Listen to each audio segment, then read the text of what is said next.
Tomorrow is Thanksgiving, and many people will be heading home for the holiday and want to know how the weather is looking. I talked with Jared Smith, a forecaster for Charleston Weather, for this edition of Quintin's Close-Ups. And if you haven't already, subscribe to my YouTube channel and like Quintin's Close-Ups on Facebook. Jared Smith, welcome back to the award-winning Quintin's Close-Ups. Thank you, Quintin. Good to be here. Oh, I appreciate it greatly. Obviously, you're with CHSWX Charleston Weather, and I wanted to bring you back on Quintin's Close-Ups because we wanted to talk about Thanksgiving. And I'm wondering, as we sit here right now, what chance of rain do we have, and how will the forecast as far as temperatures look? Yeah, so as we get into Thanksgiving, it gets a little interesting. We do have a little bit of a chance of rain tomorrow. So it's going to be interesting. We have a big storm system right now over Missouri, and that's going to lift northeast. It's dragging a pretty potent cold front with it, but that cold front's going to weaken over time. We're not really going to see much of an impact from that cold front, but it could still bring a few showers. My advice to people is, if you're doing Thanksgiving outdoors because of the pandemic, maybe have like a high base tent or something just kind of nearby, just to cover things up if needed. Temperature is going to be mild. I mean, we're going to stay pretty mild for the next few days. It should top out in the mid 70s or so for Thanksgiving, and stay that way through the weekend. Things change when we get into December, that is for sure. But as much as I know that you like the warmth, Quintin, I think you're going to have to bundle up a little bit when we get into December. But for Thanksgiving time, it looks pretty good. And we're going to deal with some clouds and sun, and that's going to be kind of the deal. And then we'll get into the weekend, and it'll be a more potent storm system, which is going to bring that chill. That could bring us a little bit more rain Saturday night into Sunday. Now, you talked earlier about that Thanksgiving potential for rain. When will that actually peak here in Charleston? Yeah, so that rain potential, that's still kind of, the exact timing is still a little, weird. It looks like it's going to be more of like a scattered shower event at this point. Generally speaking, probably, midday to the afternoon. All depends on how much, how far east we can get this storm system today. We have been seeing a few showers, very isolated showers this morning come ashore. I'm actually taking a look at the radar over here right now. And so when we're recording this on Wednesday morning, we do have a few light showers that are coming ashore, and we may see just a little bit of that tonight, maybe into tomorrow morning, and then as the cold front gets closer, then that could stir up a few extra showers. But overall, not really expecting anything too out of band, too out of whack. It's just just be ready in case you do get a little shower headed your way. And when those extra showers come, what day should we expect that? So the biggest shower chance right now is definitely looking like we're going to have, so the biggest shower chance right now is looking like Sunday night and a Monday. We do have a slight chance of showers Saturday night. It's a little bit of onshore. The upper levels will be a little onshore, and that might drive a little bit of moisture into the area around a little bit of high pressure there towards the edge. So could see a few showers pop up on Saturday, but definitely the biggest chance of rain is going to be Sunday afternoon into Monday. Could see a few thunderstorms with that. That's that big cold front. That's the one that's going to knock us all the way down into something much cooler, much more winter-like as we get into December. So again, if you've got some travel going on, if you've got, if that is in your plans and you're going to be, out and about, certainly say that, if you're headed well west, the Midwestern states, Mid-South states are going to be an issue today, and they're going to be an issue on Sunday. If you're headed north right now, you're going to run into some snow if you get up to Maine, if that's where you're headed. So, so definitely a very fall-like situation. But for us, locally speaking, just a few showers, and then that chance really comes up usually by the time everybody's home or getting close to home on Sunday. Now, you talked earlier about obviously the cold front coming from Missouri, and you just talked about obviously some advisories for traveling if your people are traveling. What are the top 5 airports that we should keep our eyes on just in case this weather comes? Yeah, that's let me pull up my let me just I'm making a couple adjustments here real quick to the screen. Certainly anything out of St. Louis is going to be an issue. Chicago is going to be an issue. Okay. Atlanta, I mean, typically your big hubs, Yeah. they all seem to get hit at the same time. It feels like. I would watch for Atlanta and Chicago to have some problems, particularly today. Okay. As the storm system moves through. It doesn't look like there's going to be any snow, but there is a risk of severe weather into southern Illinois and southern Indiana. So that is something that, if you're flying, maybe if Nashville is, a connection or a destination, you may be running into some problems there. But certainly Atlanta, I think that's the one that would probably be most concerned about from a tying things up perspective. But again, with the pandemic, I think that we are seeing a spike in air travel, but we're not seeing that huge rush in air travel Right. that I think that we would expect that would cause bigger problems because of the volume. So while there will be weather impacts, in places like Chicago, in places like Atlanta, moving into New York in the next couple days, I don't think that we're so used to seeing all of these people stuck in airports forever, and I don't think we're going to see as much of that. I hope we don't see as much of that. But just something to keep an eye on. If you're doing Delta, mask up every other seat, and just get ready for maybe a little bit of extra time in Atlanta. Yes, indeed. And obviously, you talk about that volume. Where's the volume now versus last year? That's a good question. I admittedly, I never fly on Thanksgiving. That's something that I intentionally do not count myself as one of those people. More power to you if that's something that you do. But from what I've, just anecdotally speaking, I think Sure. that, it's roughly about half, but I would need to dig into that a little bit more. So we'll see what happens. Again, today is probably going to be, the busiest day, obviously, with tomorrow being Thanksgiving Day. And then Sunday, once again, thinking about the Mid-South, thinking about, maybe Nashville, maybe Atlanta, Memphis, some of the larger airports there having having a few weather delays. And let me get to the Mid-South in just a second, but let me get back to Thanksgiving. What has been the warmest Thanksgiving here in Charleston? Yeah, well, it won't be this one, and I know that's going to be a surprise to people. The Weather Service is 78 for Thanksgiving Day, so let me get the... and I apologize to your listeners here. So I just want to make sure that I get you the right number, because I don't want to blow this. So I'm looking at the climatology for Thanksgiving Day, North Charleston, from the National Weather Service in Charleston. 81 is the warmest, so we're actually going to get pretty close. That was in 2016. That was Thanksgiving 2016 when we hit that high temperature of 81, which is the warmest Thanksgiving on record. When you get close, 78 degrees is ahead of the cold front is going to be, it's going to be a warm one, that's for sure. It's definitely not going to be sweater weather by any stretch of the imagination. I got the short sleeves today. I'm going to be having them for a few more days, that's for sure. That's for sure. You talk about the cold front. What has been the wettest Thanksgiving in Charleston? So when you look at the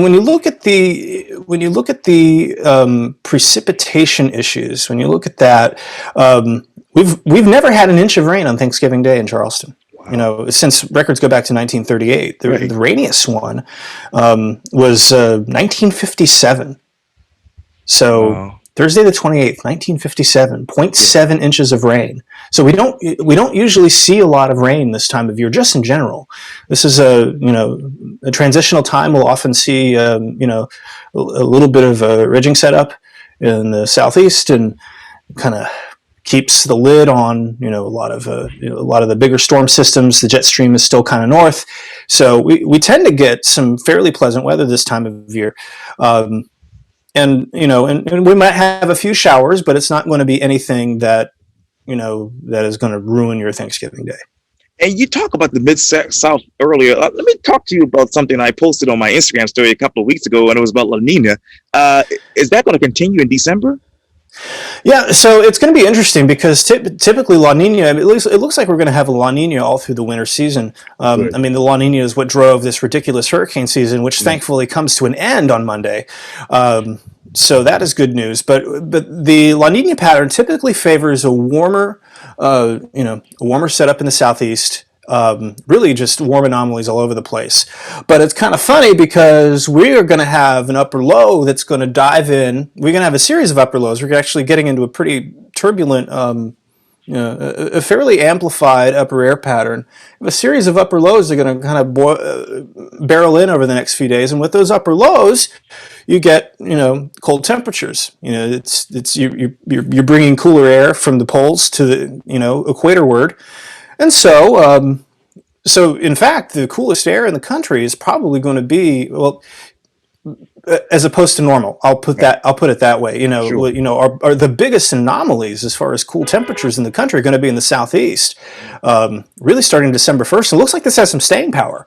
Looking at some of the longer range stuff. Again, it's subject to change, but just a couple weeks ago, it was looking like that we were going to have a pretty warm December. But it looks like for the first half of the month now, that's starting to change a little bit. So we'll see how this works out. Again, models aren't gospel or anything like that, but it certainly seems like that we've got some chilly air headed this way. Again, not for Thanksgiving, but when we get into December, it's certainly going to feel like it. Yikes. Well, let me ask you this too. What will those temperatures actually be like by that time?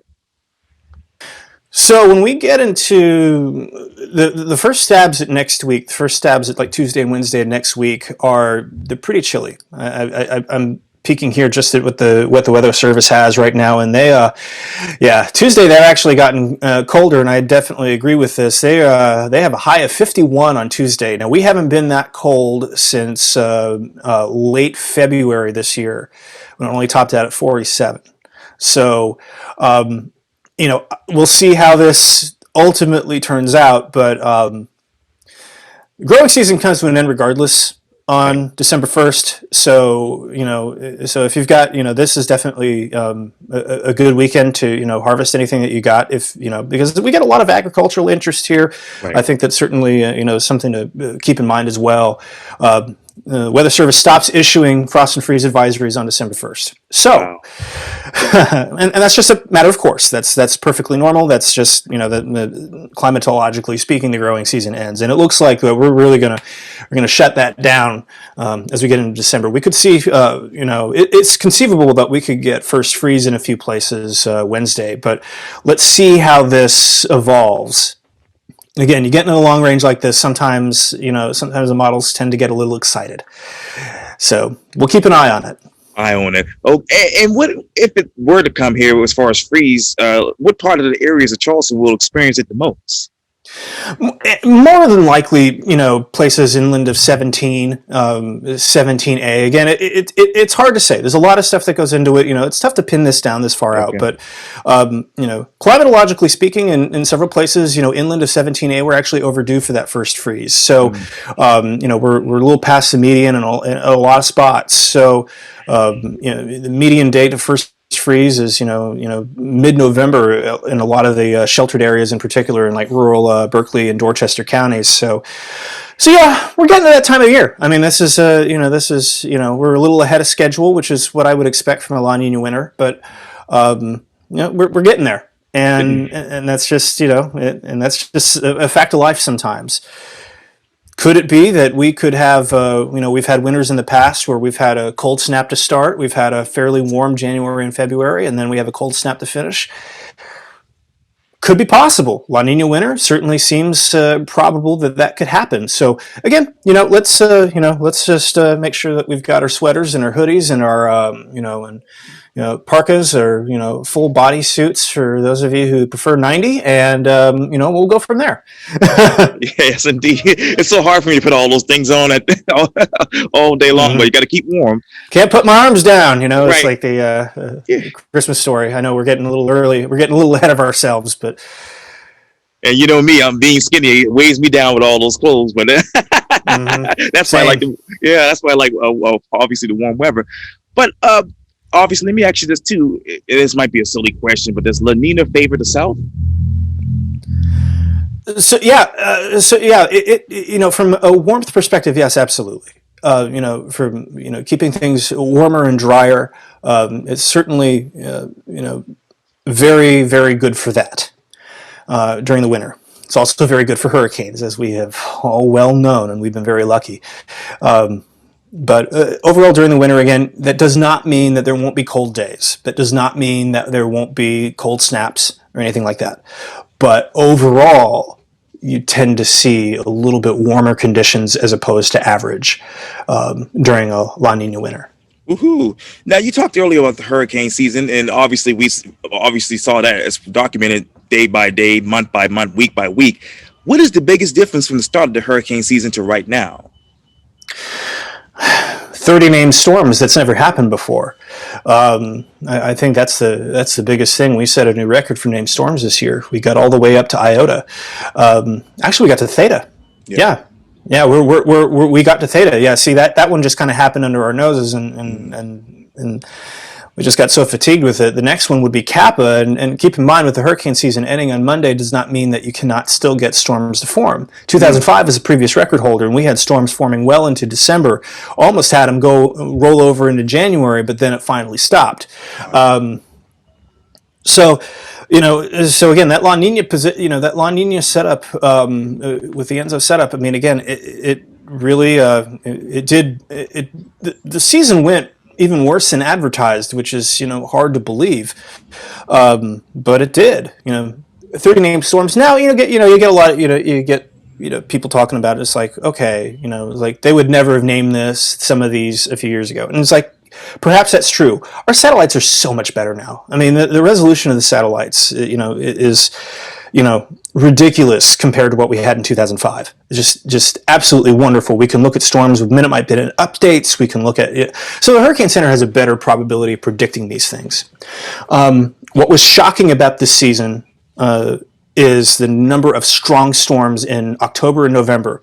We ended with a Cat 5 in Nicaragua 2 weeks after a Cat 4, a high-end Cat 4, ETA. So that is certainly, that is certainly something that you don't want to see, and it's lots of climatology was challenged in this tropical season. September was ridiculous. October was ridiculous. But when you get into November, you're talking Cat 5s in November. That's bordering on absurd. And again, it's just you had nice upper level ridging set up, very calm winds aloft. Hurricanes love that stuff. Warm temperatures at the surface. Hurricane has plenty of room to breathe. As you see that buzzsaw look is a function of the spin of the storm, but also the storm ventilating itself towards the top of the troposphere. And when it can ventilate like that, that's a very efficient heat engine, and that can really tighten stuff up. So we, certainly, our thoughts and prayers are with the people in Nicaragua and, in Central America, as they have dealt with, two major strikes in 2 weeks' time. Yes, indeed. That climatology, where was that exactly challenged? So yeah, I mean, again, you look at the satellite record, you look at what we know about storms. Obviously, the records can go further back, and we have a pretty good, locally, in the U.S. we have a pretty good, sense from historical records. But even then, 1700s, 1800s, before weather observations were even routine. But that being said, from the satellite era, we got 70 years, 80 years of the satellite era here now, and when you look at that, you just see you never have a Cat 5. You don't do this in November. It's just not something that you do in November. Sea surface temperatures should be going down. The jet stream should be dipping further south to shear these things off and generally disrupt a healthy tropical cyclone. So to see a Cat 5 in mid-November is certainly challenging. It's certainly, I don't like using the word unprecedented. Okay. But I think it fits here. And, I just, and I just don't like, I don't like it when the season threatens to go overtime just in general. It's been a very stressful year for the Hurricane Center forecasters and really all the forecasters in any tropical zone, to be sure. the fact that Eta, got so close and actually Right. kicked up a good windstorm for people right along the coast, that was pretty unusual. Truth be told, usually at this point of the year, we're dealing with, we're starting to transition to nor'easters and those kinds of storms. But so when we're still dealing with tropical systems, well into November, that's a very different thing. And again, 30 named storms. Maybe there were some that we had 29 in 2005. One of them went unnamed, was identified after the season was over. I don't know if we're going to have any of those this time. Hurricane Center always runs a reanalysis at the end of the season, see if there's anything they missed. And they ended up missing one in 2005, so that was 29 storms. 30 named storms this year, and we got to Theta in the Greek alphabet. Wow. So places we've never been. Never been. How many of the named storms were actually formed in September? Let me grab that number because I remember. Let me when I was September, that was a blur. Truth be told, I mean, I want to feel like that we were in the double digits in September here. Let me just grab those numbers real quick. Let's see. Oh man, I know that September was just absolutely crazy though. Right. Let me I mean that was one of those seasons where we just had to take a breath. That was just one of those times when it was just like, okay, let's give us a second. Can we please get back to that? So let's think about it. So we had Omar form in August, which O storm in August. That should be your first clue, right? And then you get to the T storm by mid-September. You get the Teddy there. And then you get Wilfred, on September 18th. See, we're not, we're 1, 2, 3, 4, 5, 6, 7, 8, 9 in. And then Alpha forms, and I think that's it. So we get 10 named storms. 10 named storms. Now, this is a subtropical storm, but it's still named. 10 named storms in September. And most of that within the first 2 or 3 weeks. Right. So, oh my. Eesh, scary. And besides God and Jesus Christ protecting us this season, what else was protecting Charleston from an actual hurricane? It is shocking to me that we did not have more scares in Isaias. And I'm proud of myself for still being able to pronounce that, by the way.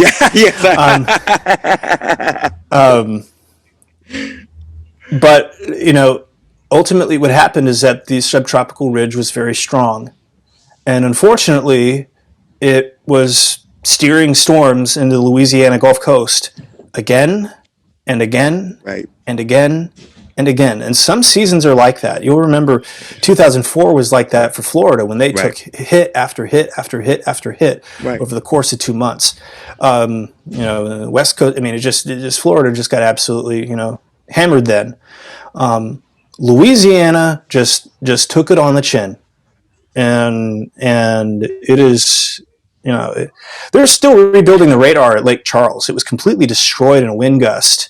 And during, I want to say, Laura, it was completely destroyed in a wind gust. Like you could see that the radar was completely torn off. The antenna was all mangled and everything. And they're in the process of rebuilding that radar. That's still happening. So that's still going on. You think about a weather radar, it's probably took 150 mile an hour gust. That radar is up a little bit. It's off the surface a little less friction. So,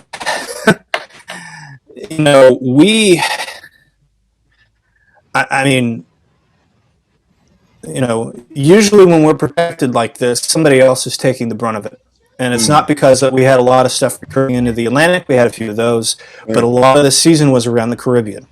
And when you get high pressure that sets up, that Bermuda high, and it's pretty strong, and it tends to hold things up and keep things to our south and west. Oh, no good for the Gulf. It was. I really feel for them because that could easily be us. It could easily be any of us. And we are very, very, very fortunate Because I thought for sure Isaias was not going to be our only problem this year. I thought for sure it was like, okay, I mean, we're already at the ice storm and it's like July, Right. so it's like, okay, so this is a problem. Yes. and and I just it's like, okay, all right, let's just get ready for, this is going to be one of those years, and for us it ended up not being. And you know religion, superstition, whatever you want to call it, whatever you want to say, whatever you do, whatever it is you do, um, you know you worry about this sort of thing, Right. and you hope that and you really hope that you're not ever in the eye, the kind of the middle of that cone, but we got to be ready for it. And fortunately with Isaias, we didn't combine a pandemic and a hurricane here, but a lot of other places did. As Yeah, there's a lot to be said about 2020 hurricane season. Oh That's for yeah. sure. That could be a whole show just in and of itself. That's exactly right. And how did the forecasters at the National Weather Service and the other locations weather this particular hurricane season with a pandemic? Well, I mean, again, if you think about the way, if you think about, those kinds of operations, I mean, undoubtedly you have some people doing this from home. Right. You know, you can't cram a bunch of forecasters into an office No. during the middle of a pandemic, because it's like, okay, you increase that density inside, you increase the potential for aerosols, and so they're having to coordinate all this. Some of the stuff from home, some of the stuff from their offices. Weather Service offices remained open across the country. They curtailed operations, obviously. I wouldn't say curtailed operations. I'd just say curtailed staff in the office. And I don't know, but I don't know that operations are ever actually impacted, which is a credit to those forecasters. Again, those National Weather Service. I'll tell you something about those. Those guys and gals. They are the best taxpayer bang for your buck. $3 a year from your taxes goes to the National Weather Service. He's some of the hardest working people I know, and there are a lot of very worn out forecasters in the Hurricane Center and along the Gulf Coast. And I hope that they have a restful and restorative winter, because they've earned it. I will say they have absolutely earned it. Some of these forecasters having to evacuate all the way to Texas to continue operations. Making sure the families are safe, and then they go on and they continue to do the job. They don't get a lot of love, and I definitely think that they are more than deserving. For all they do. I mean, even it's like, you think about the April 13th tornado outbreak, for example. Right. I mean, had a whole team there, doing top-notch science, just phenomenal science in action. Saved a lot of lives that day. Yes. And so you think you just think of these countless events that they work, and we're very thankful to have just phenomenal forecasters watching our skies at all times. And I certainly appreciate what they do, and try to part of the mission of what I do is try to augment their message and get the real thing out there, because there's as we all know, social media can be full of fakes, and there's a lot of conflicting information out there, to put it mildly. That's the charitable way to put it. And so I'm trying to every day since I started this is just trying to amplify that message, and it's been really cool to continue to help them do that, and in just every little way possible, and just really try to support the mission of keeping people safe, protecting life and property. Yes, and we thank you so much for your public service to the Low Country and beyond as well. Thank you. You're welcome. Well, forecaster Jared Smith, thank you so much for your time. And again, welcome back to the award-winning Quintin's Close-Ups. Thank you, Quintin. Always good to talk to you. Happy Thanksgiving. Likewise.